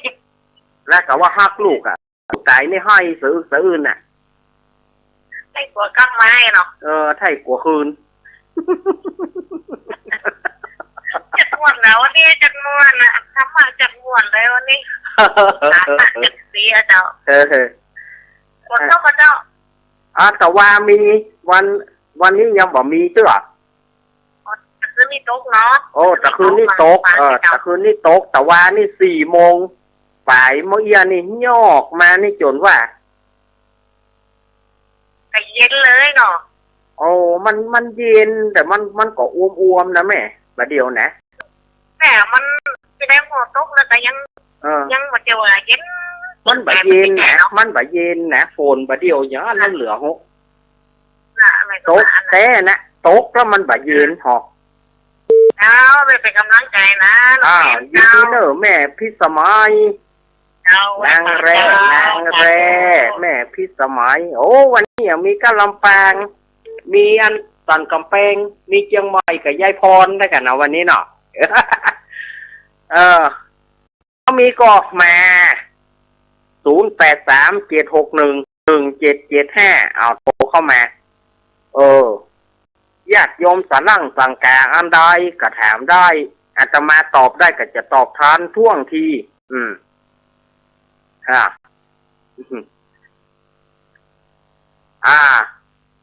บางคนบอกว่าโอ้อีแม่นะอีแม่ใส่บาตรอีแม่จะภาวนาอยู่ที่บ้านได้ก็ได้เจริญปอนไอเอกมาแล้วครับเอาอะไรเนี่ยพุทโธดีกว่าเนาะพุทโธง่ายพุทโธดีกว่าง่ายดีครับสายมันเป็นสายลงมันเนาะครับโอ้เนี่ยสายลงพวกมันแม่นหลวงพ่อเขาบอกเป็นงานลูกค้ามาบัวนะว่าทักมาพี่นะเนาะครับได้หลวงพ่อโตโหตลอดคนจะเข้าจะเอาโตครับอันนี้ง่ายที่สุดพุทโธนะโมนะโมตามจบคนนั้นต่อไปไหนพุทโธอย่างเดียวครับม่วนนี่เนาะม่วนดีนะเองเนาะครับไม่ไอ้ที่ม่วนนี่เจ็บก็เรียกม่วนสองตอนม่วนสองตอนครับขอบคุณไอ้เอกนั่งเน้ออวยพรวันเกิดย้อนหลังเด้อไอ้เอก วันเกิดเปิ้นวันที่28ไอ้เอกเด้อไอ้เอกพะเยาเนาะเปิ้นมีวันคล้ายวันเกิดวันที่28ที่ผ่านมาอนุโมทนาอวยพรแฮปปี้เบิร์ธเดย์เด้อลุงนู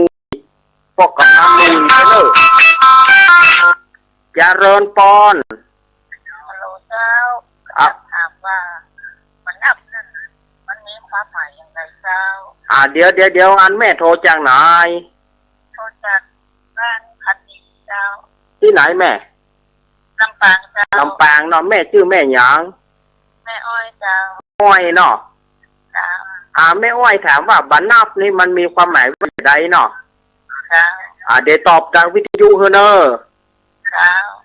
เดี๋ยวตอบทางวิทยุเฮอยินดีเนอแม่อ้อยเนอครับแม่วางสายให้จิมนั่นมีก็โทรเข้ามา0837611775แม่อ้อยเจดีซาวมีหน่อย มาแม่อ้อยเจดีซาวแม่อ้อยวางหม้อมาแต่อันนี้กับตะกี้ก็แม่อ้อยนะลำปางแม่อ้อยเจดีซาวมีหน่อยแม่ไปกินแต่ใจเด้อครับ0837611775เนาะเลยนะครับแม่ไปกินที่ขายของหวานหน้าวัดปะตังเลยเนาะศรัทธาญาติโยมสาธุชนทั้งหลายโทรเข้ามาเดี๋ยวถ้าบัตรโทรเข้ามาอาตมาก็จะตอบปัญหาเพิ่นเนอเดี๋ยวดูมีเวลาแถมโทรเข้ามาอาตมาจะห้าแถมสักสายหนึ่งถ้ามีก็บอกอันถ้ามีก็โทรเข้ามาเนอะมีก็10 0837611775โทรเข้ามาฝ่ายที่โทรหาอาตมาก็โทรเข้ามาได้เลยเด้อ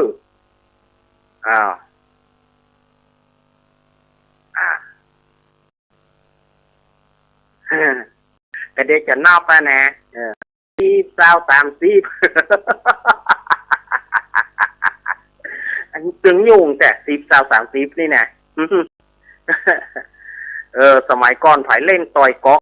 เล่นตาหมอบเล่นซ่อนหากันน่ะแต่ก่อนเพิ่นจะมีล่ะเอาโล่งแก่แกน ต่อยป๊อกซีสาว3 ซีปัตะกอนเล่นกันม่วนก็ต้องประเดี๋ยวมันมีละเล่นต่อยก๊อกแข่งอย่างมันก็มีละอ้าวเมื่อไม่มีอาตมาก็จะพักละเด้ออ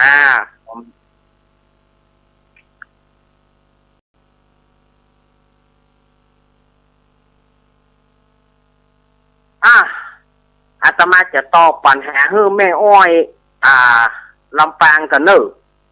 แม่อ้อยถามว่าคำว่าบรรณับเปิ้นเอาไว้หยังบรรณับหรือว่าบักกรรมเนี่ยอาตมาก็บอกแล้วนะว่าเปิ้นเอาไว้นับเวลาเอานั่งภาวนาเนี่ยนั่งภาวนาเนี่ยเขานับ1 พุทธ2 โท3 พุทธ4 โทมีญาติโยมโทมาเจริญป้อนเขาว่านับวิธีใช่มันจะได้ครับปะนับอีเนาะครับผมก็เดี๋ยวจะอธิบายให้เนอะป้อโทรจากไหนน้ำตาครับช่างครับป้อยังเดินฟ้อนครับเดี๋ยวเนอะป้อเนอะเดี๋ยวป้อฟังทางวิทยุเนอะครับผมเจริญป้อนยินดีเนอะก็กำลังจะอธิบายเนี่ยป้อเฮ้ยป้อฟังเนอะบรรณับหรือว่าบักกรรมอาตมาก็กำลังว่าไปตะกี้นะญาติโยมก็เอาไว้กองคอฮันเนอร์หรือว่าเวลาที่เขานั่งภาวนามันก็เขานั่งที่นั่งภาวนาเนี่ยเขาก็เอาลูก1 พูดลูก1 โทเรียกว่า1 พุทธ2 โท3 พุทธ4 โท5 พุทธ6 โทเนี่ยกะก็นับไปเรื่อยๆเวลาที่นับพุทธก็ดีดให้มันไปค่อนกับปุ้นยูให้มันไปค่อนกับปุ้นหน่วยนั้นพุทธหน่วยนั้นโทหรือป้อจะเอาพุทธโทตึง108หรือว่าป้อจะแบ่งไปพุทธโท56ธัมโม38สังโฆ14ก็ได้เขาก็เลื่อนไปพุทธโทพุทธโทพุทธโทไปมันครบ56ก็ธัมโม38แล้วก็เลื่อนไปสังโฆจนไปถึง14มันก็ครบ108ที่หัวจุกกันนะมันจะไปสูดที่หัวจุกกันนะถ้ามันมีเกินกว่านั้นเปิ้นก็เผื่อไปพ่อแม่ครูอาจารย์ถ้ามันมี8จับก็คือพระพุทธ56พระธรรม38พระสังฆ14ถ้ามันเกินไป109 110ก็เปิ้นแบ่งเป็นอันนั้นคุณแม่ครูบาอาจารย์ที่หัวจุกนั่นน่ะคือพอที่หัวจุกเอาทำที่หัวจุกขั้นเป็นที่สุดเขาเริ่มที่เกาหัวจุกขั้นน่ะเริ่มที่เกาจุกมาขั้นก่อนแล้วก็เขาก็ปีกมาเขาก็มานับเพื่อมันสุดที่หัวจุกขั้นที่หน่วยจุกสุดท้ายนั้นอันนี้ก็คือความหมายของบรรณับหรือว่าบักกรรมถ้าเอาบ่มีรอได้ก็เข้าบ่มีก็ได้แต่มันจิตใจเฮาเนี่ยจิตของเฮาเนี่ยมันจะสวายไปเลยจิตของเฮานี่มันจะแส่สายไปเลยถ้าเฮาบ่มีเอาบรรณับมาเป็นที่นับมันนะจิตเฮามันจะไปพูดโทสักคำเดียวมันจะไปเลยละจิตใจคือจิตของเราเนี่ยมันแส่ไปสารพัดมันก็เดียวแส่ไปละเมื่อมันแส่ไปแล้วเราก็จะย้อนเอามันปิกมาแถมมันเป็นทุกข์เป็นเนี่ย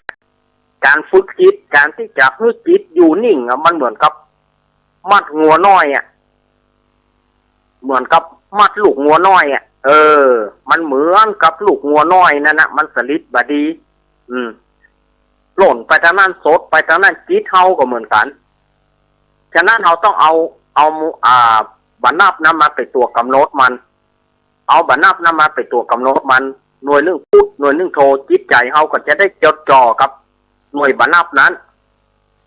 ถ้าว่าจิตใจเฮามันบ่มีหน่วยบรรณับนั้นมาเป็นข้อกำหนดมันก็เดี๋ยวมันจะไปละ ตึงเปิ้นกับตึงเฮาจิตใจเฮาเนี่ยมันแน่กันกับไปอ่ะเฮาตั้งใจว่าจะดีว่าเฮาจะนั่งอย่างเปิ้นเนี่ยกระเดียวมันไปละแสไปมันแน่ก็จะไปทางอื่นติ๊กๆอ่ะบึกก็กึดเรื่อง บึกก็กึดเรื่องเข้าบึกก็กึดเรื่องแหนมบึกก็กึดเรื่องหมูแม่กาก่อยสารพัดอันที่มันกึดไปมันจะไปติ๊กๆอ่ะไอ้น้อยมีเงินใจก็แห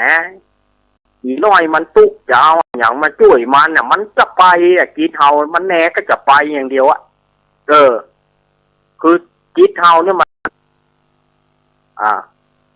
ณเฮาอริยบุคคลบ่ได้เพราะจิตเฮาเนี่ยมันแบบอยู่กับที่จิตเฮามัน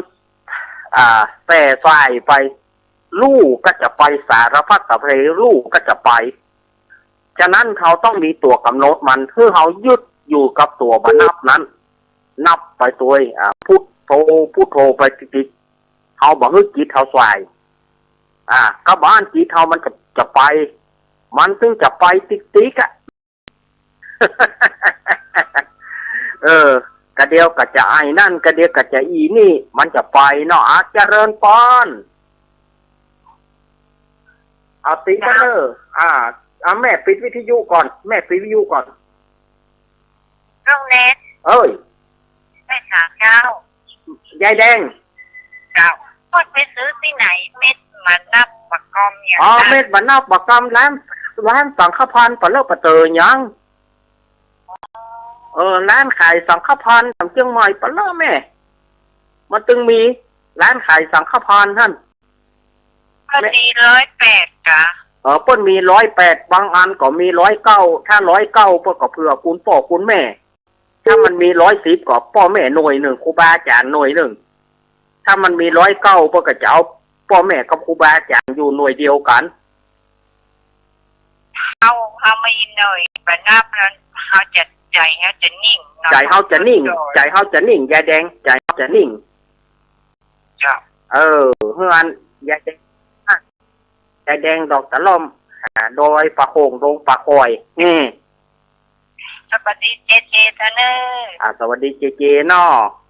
เจ้าเอา